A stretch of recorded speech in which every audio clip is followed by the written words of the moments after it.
Well, hi again. This one might go on a little longer. I want to keep being real if I'm really thinking about something at the time and how important it is to get it out. And thoughts, again, that other men, potentially women, are going through when they're in separation or divorce.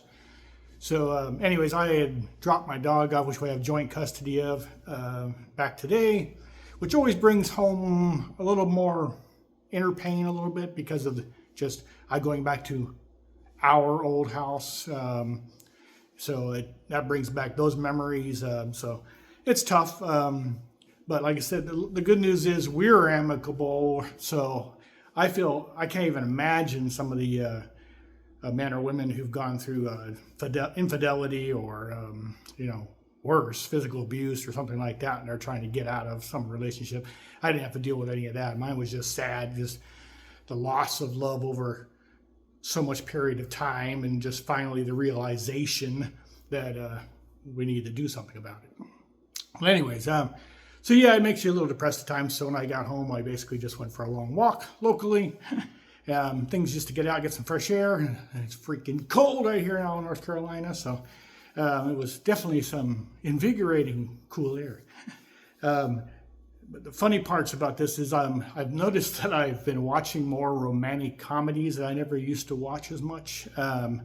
So is that the, I don't know what to say, basically, is that the inner romantic inside me, or is it the sadness and looking for something else like happy, basically? I don't know, but I am a hopeless romantic, so still hoping to find that right gal someday down the road that thinks like me and likes the same kind of stuff. One TV show that I watched, I don't know how many months ago on Netflix, which was Nobody Wants This. It has Kristen Bell, and I think it's Adam Brody is the main stars. But anyways, great show if you haven't watched it. It's a really neat dynamic of two different families kind of battling, not wanting these two to get together. So I was quite entertained by that. I binged watched the whole first series after getting into it. And when the second series just came out recently, last week I binge watched it again. And I have a little time right now in between jobs, so that's okay. But I found myself, I just watched another movie just tonight, which was actually from 2001. Has the gal from Law and Order. It's called Good Advice, and it actually had Charlie Sheen in it too. But the gal from Law and Order, who's one of the main legal lawyers in that show, if I remember right, or she's a police officer, I can't remember. I didn't watch that show a whole lot.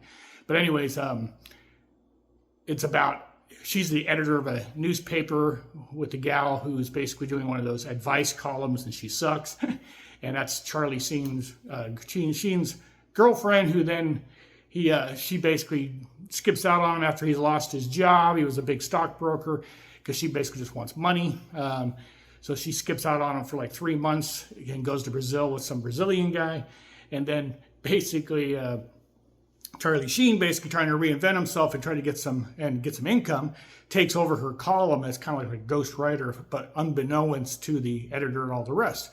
And then the column takes off, and it does really well. So it's quite funny, and a romantic comedy about Charlie Sheen falling in love with the editor, and then finally getting together and getting revenge a little bit on his ex and another newspaper that's involved.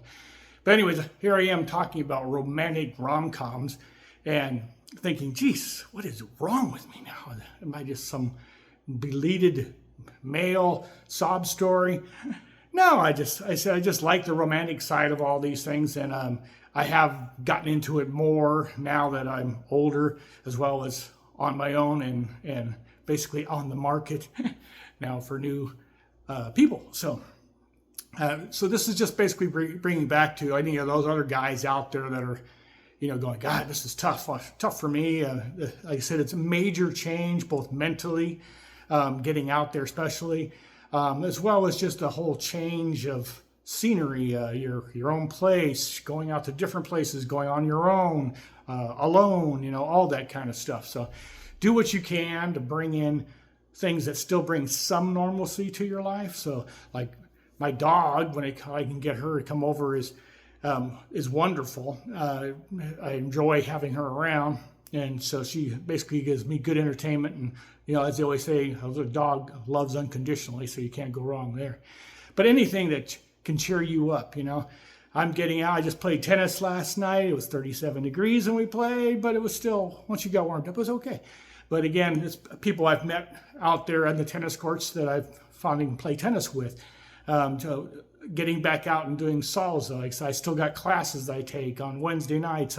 I'm still doing the salsa night on Thursday nights. So anything you can do to get out. I'm planning a road trip pretty soon, so I'm going to go up and see my brother in Tennessee. So I figure before I get to him, I might take a few days before and kind of do some exploring through the mountains. So nice things to look forward to. So plan your calendar. Again, I've mentioned it before. It is so important to put on your calendar on a daily basis, as well as a weekly basis and a monthly basis, of things you need to do and want to do. Because if you don't do that, it's very hard to actually check them off the box and make it happen.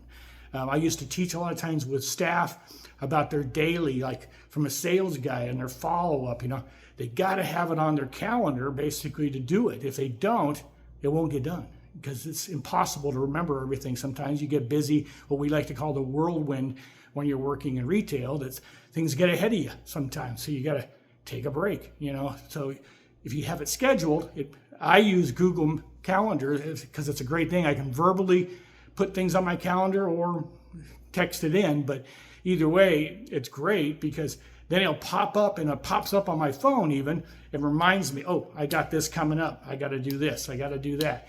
Now, a lot of times you don't get to something on your calendar. So what do I do then? Once it comes up, for some reason I can't get to it, I move it to the next day. So having yourself organized is critical when you're trying to reorganize your life. Okay, so think about it.